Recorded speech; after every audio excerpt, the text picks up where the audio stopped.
تو جیسا کہ معلوم ہے کہ آج سے ہم لوگ ایک نئی کتاب کو شروع کرنے جا رہے ہیں جس کا نام ہے کتاب التوحید۔ اس سے پہلے 5 چھوٹی چھوٹی کتابیں ہم لوگ اس سلسلے کی پڑھ چکے ہیں، اور پچھلے درس میں ان کتابوں کا ایسے نام بھی آیا تھا، اور اس میں جو بنیادی بات اس کے اندر یہ ہے کہ پوری جو کتابیں ہیں شیخ کی، ان تمام کتابوں کا موضوع ایک طرح سے صرف توحید اور توحید سے متعلق جو بنیادی باتیں ہیں وہ ہیں، اور اسی طرح سے شرک اور شرک کے بارے میں۔ پہلے جو 5 کتابیں ہم لوگ پڑھے ہیں اس میں بھی توحید کے ہی مسائل ہیں، الگ الگ جو کر کے مسئلے شیخ نے بیان کیے ہیں، اور یہ جو کتاب ہے اس کتاب کا نام تو ویسے کتاب التوحید ہے ہی، اور توحید کے اس کے اندر مسائل ہیں۔ آپ لوگوں کے پاس جو کتاب آئی ہے اس کو آپ لوگ یعنی جو ترجمے کی شکل میں جو کتاب PDF ڈالی گئی ہے اس کو آپ لوگ دیکھ سکتے ہیں، اور اس کے اندر جو کتاب کے آخر میں وہ ہے کتاب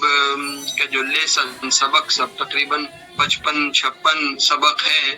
تو اس پہ بھی ایک نظر ڈال لینا چاہیے۔ تو اس کتاب کا موضوع ہی توحید ہے، اور ایک بات اور خاص طور سے یہ یاد رکھنا چاہیے کہ آج سے یعنی پرانے زمانے میں جو کتابیں لکھنے کا ان کا طریقہ ہوتا تھا، انداز ہوتا تھا، تو آج کے لکھنے کے طریقے سے مختلف ہے۔ موضوع یہی ہوتا ہے، لیکن آدمی جب اس کو ترتیب دیتا ہے یا اس کتاب کو لکھنے کا خاکہ بناتا ہے تو انداز الگ ہوتا تھا۔ آج تھوڑا سا دوسرا انداز ہے، بہت تفصیلی ایک عنوان ڈال کر کے اس طرح سے بات ہوتی ہے، اس طرح یہ نہیں ہے، بس یہ ہے کہ مسائل ایک مسئلے کر کے اس کو بیان کیے گئے ہیں۔ تو بہرحال شیخ نے اس کتاب کو جو شروع کیا ہے وہ یعنی اس کتاب کا پہلا باب یا پہلا لیسن کہیں گے، جو پہلا سبق ہے وہ اس آیت سے ہے، وَمَا خَلَقْتُ الْجِنَّ وَالْإِنسَ إِلَّا لِيَعْبُدُونَ۔ سورہ ذاریات کی یہ آیت ہے کہ اللہ تعالیٰ نے فرمایا کہ میں نے جنوں کو یا جنات کو اور انسانوں کو پیدا نہیں کیا مگر صرف اس لیے کہ میری عبادت کرے، یعنی اللہ تعالیٰ نے صرف اپنی عبادت کے لیے جنات کو اور انسانوں کو پیدا فرمایا۔ یہ آیت بنیادی طور پہ انسان کی پیدائش کا مقصد جو ہے بتاتی ہے۔ اللہ تعالیٰ نے انسانوں کو پیدا کیا ہے، کیوں پیدا کیا اس کا مقصد اللہ تعالیٰ نے فرمایا، جو الا لیعبدون ہے یعنی صرف میری عبادت کریں۔ تو اس کی تفسیر میں ابن عباس رضی اللہ تعالیٰ عنہما جو ترجمان القرآن ہیں، قرآن مجید کے مفسر ہیں، انہوں نے کہا کہ اس کا مطلب یہ ہے کہ یعنی ایک تفسیر میں کہ الا لیوحدون، یعنی انسان کو پیدا کیا اس لیے کہ میری توحید کا اقرار کریں، اور توحید کا مطلب ہی ہے کہ صرف اللہ تعالیٰ کی عبادت کرنا۔ آپ لوگوں کو یاد ہوگا کہ الفجر میں وہ 3 قسطوں میں 3 شمارے میں جو ہے 3 مضمون ہیں اس کے اوپر کہ قرآن مجید کا بنیادی موضوع کیا ہے۔ قرآن مجید کے اندر بہت سارے مضامین ہیں بڑے بڑے، اور بہت سارے موضوعات ہیں قرآن مجید کے، لیکن اس حیثیت سے کہ قرآن مجید کا ایک بنیادی موضوع اور بتایا جائے کہ جو سینٹرل ایک ہی سبجیکٹ ہے اور اس کے تحت دوسرے مضامین آتے ہیں تو کیا ہوگا، وہاں پہ اس پہ بات ہوئی ہے، یعنی اس آیت کے تحت بھی یہ بات وہاں پہ ہوئی ہے، اس کو دیکھنا چاہیے کہ قرآن مجید کا موضوع بھی یعنی توحید ہے، اور اللہ تعالیٰ نے انسانوں کو جو پیدا کیا ہے تو انسانوں کے پیدا کرنے کا مقصد بتایا کہ مقصد یہ ہے کہ میری عبادت کریں۔ یہاں پہ ایک یہ چیز بھی آپ لوگوں کو ذہن میں رکھنا چاہیے کہ یہ جو کتاب التوحید ہے شیخ کی، تو میں سمجھتا ہوں کہ جتنی بھی کتابیں ہیں جن کی تشریح کی گئی ہے علماء نے، اہل علم نے، جس کی شرح لکھی ہے، اس میں یہ کتاب التوحید پہلی کتاب ہوگی کہ اس کی اتنا یعنی زیادہ جو ہے تشریح کی گئی ہے، اس کی شرح لکھی گئی ہے۔ خود یعنی سعودی عرب کے اندر بھی، پورے جو جزیرے عرب ہے وہاں عرب ممالک میں بھی، اور اپنے ملکوں میں بھی، یعنی اس کے ترجمے مختلف زبان میں ہوئے ہیں، اور اپنے یہاں بھی اس کی جو اردو میں ترجمہ ہے وہ کتاب التوحید جو ہے وہ شیخ محمد یوسف سورتی کی آتی ہے، وہ کتاب التوحید کے نام سے، اسی نام سے، تو اس کو بھی دیکھنا چاہیے۔ خود شیخ محمد لقمان صاحب نے بھی اس کا جو ہے ترجمہ کرایا ہے۔ یہ کتاب سعودی عرب کے جتنے بھی پرانے اور نئے جو گزر گئے اور آج ہے، جتنے بھی بڑے بڑے علماء ہیں، سب نے اس کتاب کی شرح لکھی ہے، یا پھر اس کو یعنی سب کلاس میں جو درس میں ہے، ایک یعنی سبقن جو ایک لیسن کے طور پہ اس کتاب کو پڑھایا ہے، اور بعد میں اس کو کتابی شکل جو ہے دی گئی ہے۔ جتنے بڑے علماء ہیں سب نے اس کتاب کی الگ الگ جو ہے تشریح کی ہے، اور یہ کتاب آج سعودی عرب اور عرب ممالک میں، یعنی ہم لوگ جو کلاس میں پڑھ رہے ہیں اس طرح سے ان کے ہاں یعنی کلاس میں بھی پڑھا جاتا ہے، درس میں بھی پڑھا جاتا ہے، پھر اس کے بعد وہ جو یہاں پہ اہل علم کا حلقہ ہوتا ہے تو وہاں بھی پابندی سے اس کتاب کو پڑھا جاتا ہے۔ اور یہ کتاب ایسی ہے کہ اس کتاب کو آدمی ایسا نہیں ہے کہ ایک بار یا دو بار پڑھ لے، بلکہ اس کتاب کو آدمی برابر ہی پڑھتا رہے، کئی بار پڑھے اس کتاب کو، اس لیے کہ اس کے اندر توحید اور شرک کے جو اہم مسائل ہیں وہ سارے ہی مسئلے اس کتاب کے اندر بیان کر دیے گئے ہیں۔ تو بہرحال کتاب کو جو شروع کیا ہے وہ یہی پہلا باب، جو پہلا سبق یہ لیسن ہے اس کتاب کا، وہ یہی ہے توحیدی کے بارے میں، اور توحید سے متعلق جو آیتیں ہیں وہ شیخ اس کو بیان کیے ہیں۔ تو پہلی آیت جو وہ گزری، پھر اسی طرح سے دوسری آیت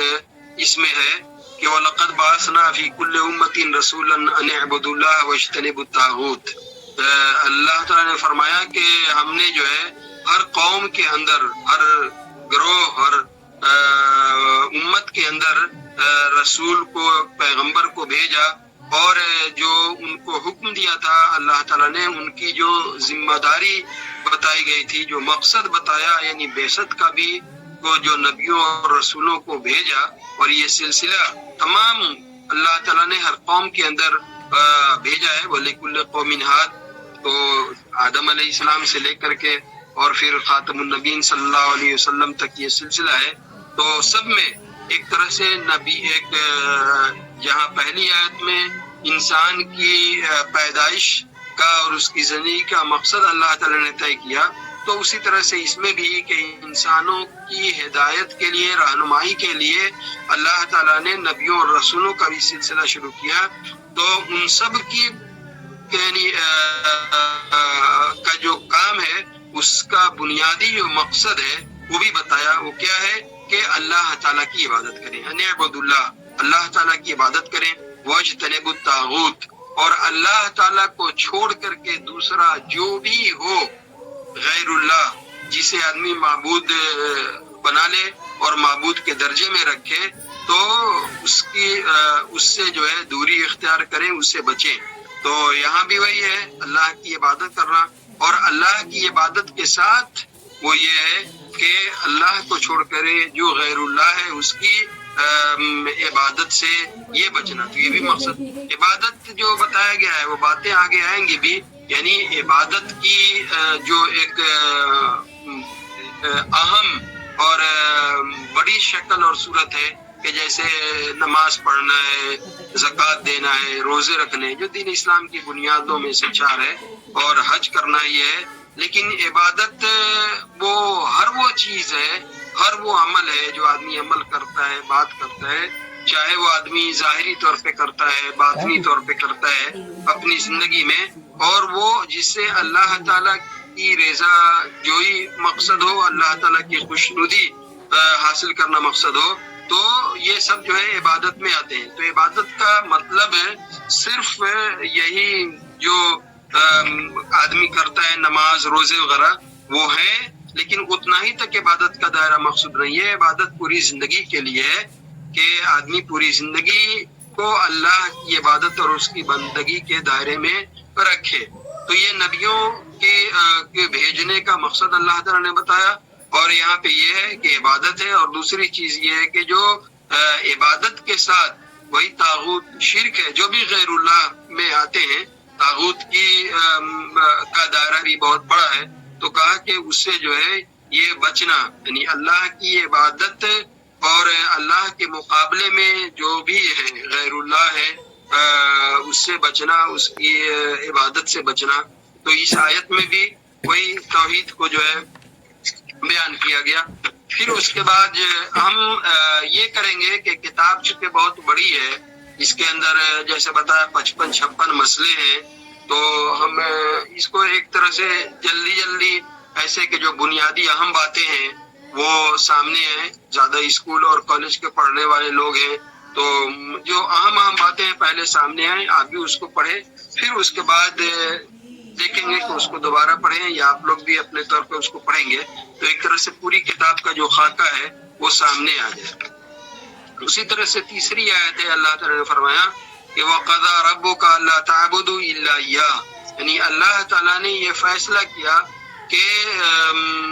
تم جو ہے صرف اللہ ہی کی عبادت کرو، کہ تم کسی کی عبادت نہ کرو مگر صرف اللہ ہی کی۔ وَبِالْوَالِدَيْنِ إِحْسَانًا، اور ماں باپ کے ساتھ احسان۔ آواز آپ کی ڈسٹرب ہو رہی ہے۔ آواز ڈسٹرب ہے؟ نہیں، کلیئر آواز آ رہی ہے، کوئی دقت نہیں ہے، شاید آپ کا نیٹ ورک پرابلم ہے۔ اچھا، تو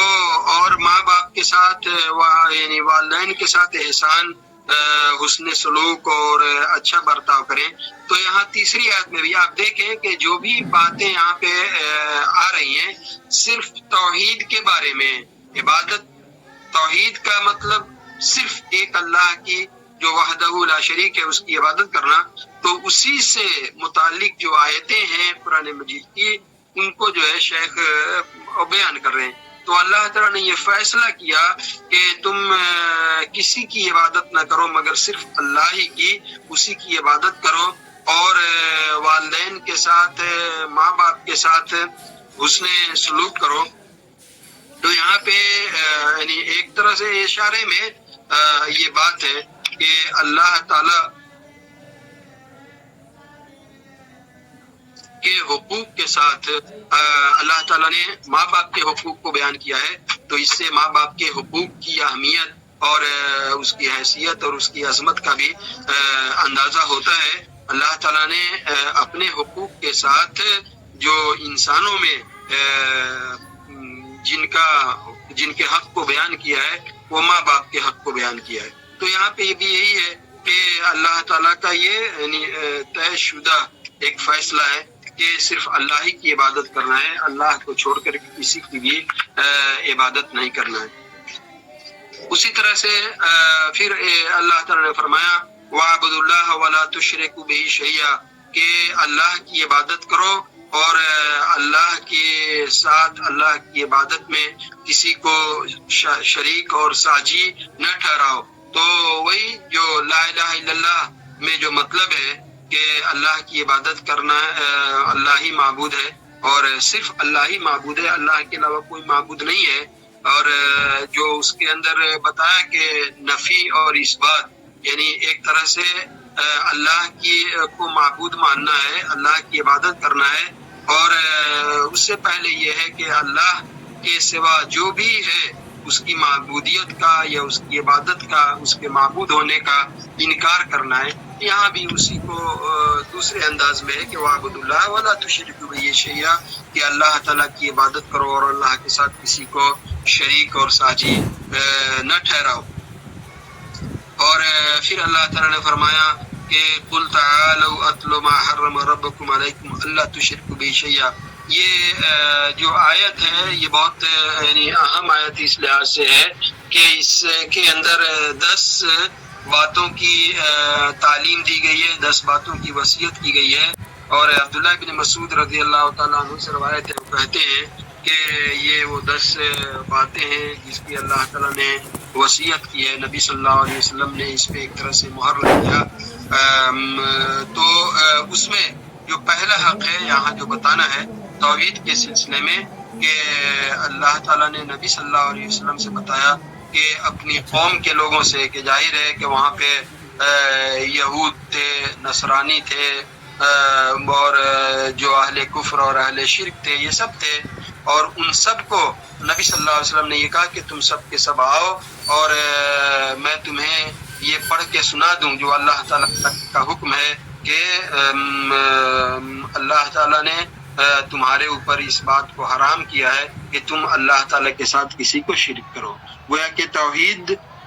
کے راستے پہ چلو اور شرک نہ کرو. تو یہاں بھی وہی توحید کا ہی بیان ہے. تو یہاں پہلی یعنی 10 باتوں میں جو پہلی بات ہے وہ یہی ہے کہ توحید کا بیان ہے اور شرک سے دور رہنے کی بتائی گئی ہے. پھر اس کے بعد یہاں پہ آگے عبداللہ بن مسعود رضی اللہ تعالیٰ جیسے میں نے بتایا کہ فرمایا کہ جو آدمی یہ چاہتا ہو کہ اس نبی صلی اللہ علیہ وسلم کی وصیت کو دیکھے جس میں نبی صلی اللہ علیہ وسلم نے ایک طرح سے مہر لگایا ہے، تو اس کو ان آیتوں کو پڑھنا چاہیے. یہی جو ہے کہ قل تعالوا واتلوا ما حرم ربکم علیکم، کہ تم لوگ آؤ تمہیں وہ بات میں پڑھ کر کے سناؤں جو تمہارے رب نے تمہارے اوپر حرام کیا ہے آخری تک. اور آخری جو آیت ہے اس میں وَأَنَّ هَذَا صِرَاطِي مُسْتَقِيمًا فَاتَّبِعُوهُ، کہ یہ بھی کہ یہ جو میرا راستہ ہے وہی توحید کا راستہ. صراط مستقیم کیا ہے؟ توحید کا راستہ ہے. توحید کا نام صراط مستقیم ہو، اسلام ہو، دین ہو، جو بھی ہو، تو یہ سب اس کے اندر ہی آتے ہیں. یا سورہ شورى میں ہے اور اس کو وَأَنْ أَقِيمُوا الدِّينَ وَلَا تَتَفَرَّقُوا فِيهِ، کہ تم جو ہے دین کیا؟ اللہ تعالیٰ کی عبادت ہے، اللہ تعالیٰ کی اطاعت ہے، اس کو لازم پکڑو اور اس کے اندر تفرقہ پیدا نہ کرو. تو یہاں بھی کہا کہ جو یہ آخری آیت ہے یہاں تک کہ وَأَنَّ هَذَا صِرَاطِي مُسْتَقِيمًا، کہ یہی جو ہے اللہ کا سیدھا راستہ ہے، تم اس کی پیروی کرو. عبداللہ بن مسعود کہتے ہیں کہ یہ وہ آیت ہے نبی صلی اللہ علیہ وسلم کی وصیت ہے، اس میں نبی صلی اللہ علیہ وسلم نے یعنی ایک طرح سے مہر لگایا ہے. اور اسی میں یہ ہے کہ نبی صلی اللہ علیہ وسلم نے ایک خط کھینچا اور اس خط کے دائیں بائیں اوپر نیچے جو ہے بہت سارے دوسرے خطوط بھی کھینچے، اور اس میں نبی صلی اللہ علیہ وسلم نے بتایا کہ یہ دوسرے جتنے بھی لائن ہیں یہ سب وہ راستے ہیں جہاں پہ وہ شیطان بیٹھے ہیں اور انسانوں کو اس کی طرف بلا رہے ہیں. اور یہ جو ایک لائن ہے یہ اللہ کی عبادت کا لائن ہے، ایک خط ہے، وہ صراط مستقیم ہے. گویا وہ توحید کا راستہ ہے. اور پھر اس کے بعد ان آیتوں جو چند آیتیں گزری ہیں ان آیتوں کے روشنی میں شیخ نے گویا یہ بتایا ہے کہ توحید اللہ تعالیٰ کی خالص عبادت کا نام ہے. اور اب ایک حدیث کے ذریعے جو بہت مشہور حدیث ہے اس موضوع سے متعلق، معاذ بن جبل رضی اللہ تعالیٰ عنہ مشہور صحابی ہیں، وہ فرماتے ہیں کہ نبی ایک دن کا واقعہ یہ تھا کہ میں نبی صلی اللہ علیہ وسلم کے ساتھ یعنی پیچھے میں آپ کے ایک سواری پہ بیٹھا تھا. سواری بھی گدھے کی سواری ہے. تو یہاں پہ ایک بات یاد آتی ہے کہ بہت سارے لوگ یہ یعنی اگر اس کو آج بتایا جائے کہ نبی صلی اللہ علیہ وسلم نے گدھے کی سواری کی ہے تو لوگوں کو ایک طرح سے ایک یہ سمجھ میں آتا ہے کہ یہ تو رسول اللہ صلی اللہ علیہ وسلم کی نعوذ باللہ یعنی گستاخی ہے یا توہین ہے کہ نبی صلی اللہ علیہ وسلم گدھے کی سواری کرے. ایسا نہیں ہے. وہ عرب سماج میں اور آج بھی مصر کے سعید وغیرہ کے علاقے میں، سوڈان کے بہت سارے علاقے میں گدھے کی سواری کی جاتی ہے. بہت سارے ہمارے پڑوسی ملکوں میں بھی بہت ساری ایسی جگہیں ہیں جہاں پہ گدھے کی سواری کی جاتی ہے. تو گدھا ہماری زبان میں ایک طرح سے اس کو ایسا بولتے ہیں تو اب اس کی سواری کو لوگ یہ سمجھتے ہیں کہ یہ رسول اللہ صلی اللہ علیہ وسلم کے بارے میں ایسا بولنا، یہ تو خود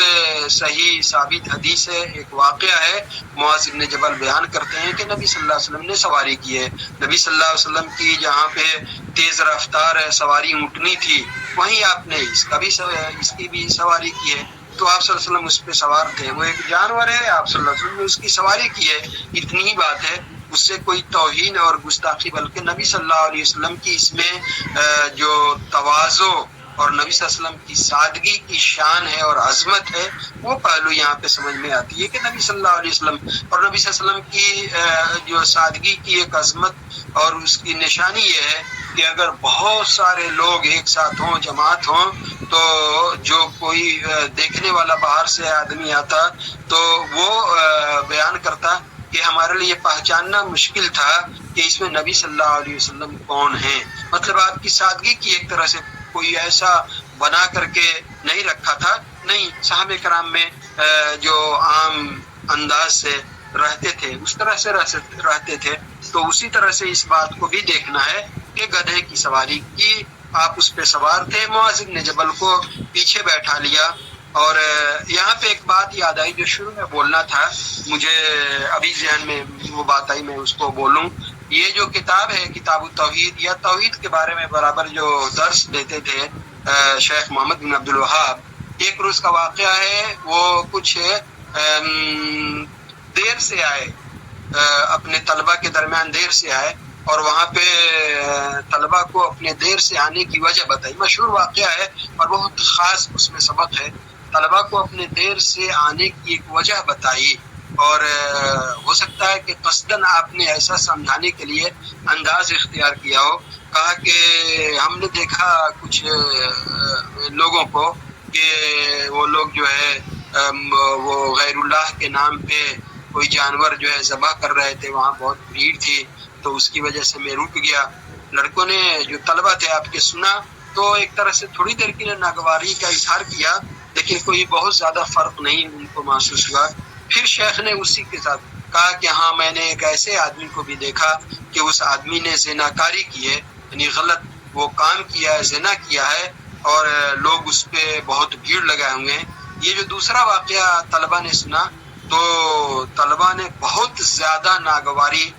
محسوس کیا، بہت زیادہ ان کو برا لگا کہ جیسے آج بھی اس کو بیان کیا جائے تو یہ جو ایک غیر اخلاقی یعنی زنا کرنے کا فعل ہے، وہ سن کر کے آدمی کو بہت برا لگتا ہے۔ اس کے مقابلے میں کہ کچھ لوگ جانور ذبح کر رہے تھے غیر اللہ کے نام پہ، تو وہاں بھی بھیڑ تھی۔ تو اس شیخ نے بیان کرنے کے بعد کہا کہ دیکھا تم لوگوں نے اپنا حال جب میں نے بیان کیا کہ کچھ لوگ غیر اللہ کے نام پہ جانور ذبح کر رہے تھے، تو وہ تم لوگوں کے انداز سے بہت ہلکا جرم تم لوگوں کو محسوس ہوا، اس کے مقابلے میں جب بیان کیا کہ ہاں ایک آدمی نے زنا کیا تھا تو وہ تم لوگوں کو بہت برا لگا۔ جبکہ اور اصل میں شیخ کے یہ بات تھی کہ یعنی پورے جو بھی بات ہوتی تھی، اس لیے کتابیں بھی دیکھتے ہیں توحید کے بارے میں، تو کہا کہ ہم اسی لیے زیادہ توحید کی بات کرتے ہیں، شرک کی بات کرتے ہیں، اور بار بار اس موضوع پہ باتیں کرتے ہیں کہ جبکہ اصل میں ہونا یہ چاہیے کہ زنا ایک آدمی نے کیا ہے کہ غیر اخلاقی حرکت ہے اور گناہ کبیرہ ہے اور یقیناً ایک جرم ہے، لیکن غیر اللہ کے نام پہ جانور ذبح کرنے کے مقابلے میں بڑا جرم نہیں ہے۔ غیر اللہ کے نام پہ جانور ذبح کرنا یہ شرک ہے اور وہ زیادہ خطرناک کام ہے، تو اس کے اوپر تم لوگوں کو زیادہ جو ہے یعنی تم کو برا لگنا چاہیے، لیکن تم کو برا نہیں لگا۔ اور آج بھی ایسا ہی ہے، یعنی جو شرک ہو رہا ہے اس کو لوگ ہلکا جرم سمجھتے ہیں، لیکن کوئی شراب پی لے، زنا کر لے تو اس کو لوگ بڑا جرم سمجھتے ہیں۔ جرم ہے، لیکن یہ ایسا جرم نہیں ہے کہ اللہ تعالیٰ اس کو معاف نہیں کرے۔ ایک آدمی کے شراب پینے کے بعد اور زنا کرنے کے بعد اس کی موت ہو جائے، وہ اللہ تعالیٰ اس کی رحمت ہے اور اللہ تعالیٰ کی مشیت ہے، اللہ تعالیٰ اس کو معاف کر دے۔ لیکن کوئی ایک آدمی شرک کرتے ہوئے اسی حالت میں مر جائے، غیر اللہ کے نام پر جانور ذبح کر دیا اور اس کو توبہ اس نے نہیں کی، تو کبھی بھی اس کی اللہ تعالیٰ مغفرت نہیں کرے گا اور ہمیشہ وہ جہنم میں رہے گا۔ تو شیخ نے اس بات کو سمجھانے کے لیے کہ ذہن میں یہ بات بیٹھے کہ کیوں بار بار توحید پہ اتنی بات ہوتی ہے، کہا کہ یہ توحید کا معاملہ ہی ایسا نازک حساس معاملہ ہے کہ اس میں آدمی کو زیادہ پڑھنا چاہیے، زیادہ سمجھنا چاہیے۔ آج بھی اگر لوگوں میں یہ واقعہ سنا کر کے اور بتایا جائے تو لوگ یہی سمجھیں کہ شراب پینا اور زنا یہ جرم ہے، اس میں کوئی شک نہیں ہے، لیکن شرک کرنے کے مقابلے میں لوگ شرک کو یعنی کم حساس اور برائی سمجھتے ہیں، اس کے مقابلے میں شراب اور نشے کو زیادہ بڑا سمجھتے ہیں۔ تو بہرحال اس سے معلوم یہ ہوتا ہے کہ توحید کا معاملہ بہت نازک ہے اور آدمی کو بار بار اسے پڑھنا چاہیے اور سمجھنا چاہیے۔ تو یہاں پہ وہی ہے جو واقعہ کہ نبی صلی اللہ علیہ وسلم نے معاذ بن جبل کو اپنے پیچھے بیٹھایا تھا اور آپ صلی اللہ علیہ وسلم نے ان سے ایک سوال کیا۔ نبی صلی اللہ علیہ وسلم کے تعلیم دینے کے طریقے میں سے یعنی ایک بہت ہی وہ کیا بولتے ہیں یعنی بہت پرکشش، بہت اٹریکٹیو طریقہ یہ ہوتا ہے، اس کے اندر ہمیں سبق بھی ملتا ہے کہ استاد اپنے طلبہ سے شاگرد سے کوئی بہت اہم معاملہ ہے تو اس کے بارے میں سوال کرے، تاکہ سوال کرنے کے بعد ہوتا ہے کہ ہر آدمی کا ذہن جو ہے اس جستجو میں لگ جاتا ہے کہ ہمیں یہ معلوم نہیں ہے، ہر آدمی کا ذہن وہ اس کے تلاش میں لگ جاتا ہے کہ ہاں اس کا کیا جواب ہوگا۔ نبی صلی اللہ علیہ وسلم نے اسی انداز سے معاذ بن جبل سے دیکھا کہ یہ پیچھے بیٹھے ہیں اور آپ صلی اللہ علیہ وسلم جا رہے ہیں، اور وہاں بھی آپ نے وہ تعلیم کا طریقہ اپنایا، کہا کہ معاذ تم کو معلوم ہے کہ بندوں کے اوپر اللہ کا حق کیا ہے، بندوں کے اوپر اللہ کا حق کیا ہے، اور اسی طرح سے اللہ کے اوپر بندوں کا حق کیا ہے، یعنی بندوں کا اپنے اللہ کے اوپر کیا حق ہے اور اللہ کا اپنے بندوں کے اوپر کیا حق ہے، یہ پوچھا معاذ بن جبل سے رسول اللہ صلی اللہ علیہ وسلم نے۔ تو معاذ بن جبل نے کہا کہ یہ ہمیں اس کا جواب نہیں معلوم، اللہ اور اس کے رسول ہی بہتر جانتے ہیں۔ تو اس کے اندر ایک یہ ادب بھی ہے، یعنی کہ جو بات نہیں معلوم ہو تو اس کو اللہ کی طرف، معاذ بن جبل کے ساتھ اللہ کے رسول صلی اللہ علیہ وسلم تھے، اللہ کے رسول دنیا میں تھے، تو اس وقت اللہ و رسول عالم تو ٹھیک ہے، لیکن اب کوئی اللہ و رسول عالم یعنی اللہ اور اس کے رسول بہتر جانتے ہیں، تو اس طرح سے نہیں، اللہ عالم بھی ثواب جیسے بولتے ہیں وہ بولنا چاہیے کہ ظاہر ہے کہ اللہ کے رسول صلی اللہ علیہ وسلم دنیا میں موجود نہیں ہیں، وہ تو اس وقت موجود تھے، ساتھ میں تھے، تو اس لیے کہا اللہ اور رسول عالم، تو اس حیثیت سے نہیں بول سکتے۔ اگر کوئی آدمی ایسے اس حساب سے، یعنی میں فرض کر کے بولتا ہوں، کوئی آدمی یہ سمجھ کر کے بول دے کہ اللہ و رسول عالم، اللہ اور اس کے، اور وہ یہ سمجھتا ہے کہ اللہ کے رسول صلی اللہ علیہ وسلم کی سنت، آپ کی حدیث، آپ کے معلومات وہ ہیں، اور اس کی نیت میں یہ ہے کہ ہم اللہ کے رسول کے فرمان، آپ کی سنت، آپ کی حدیث اس کو مراد لے رہے ہیں، یعنی اللہ کی کتابیں اور اللہ کے حدیث کے رسول اللہ علیہ وسلم کی سنت اور حدیث میں یہ بات بہتر طور پہ، تو اس میں کوئی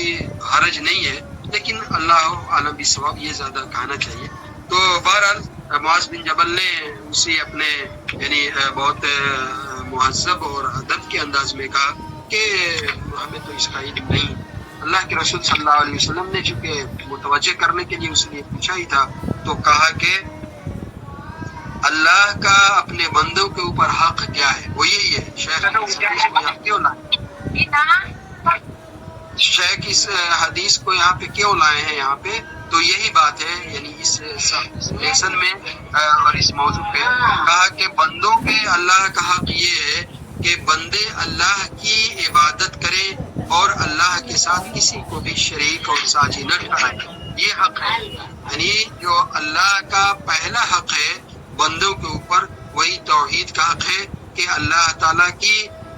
عبادت کرنا ہے جو وحدہ لا شریک ہے، اور اللہ کے ساتھ کسی کو بھی شریک اور ساجی نہیں ٹھہرانا ہے۔ دعا کرنا ہے تو اللہ سے، مانگنا ہے تو اللہ سے، امید رکھنا ہے تو اللہ سے، جتنی بھی چیزیں زندگی میں یہ آ سکتی ہیں تو سب بھی یعنی صرف اللہ تعالیٰ سے کرنا ہے اور کسی دوسرے سے نہیں۔ اور پھر اس کے بعد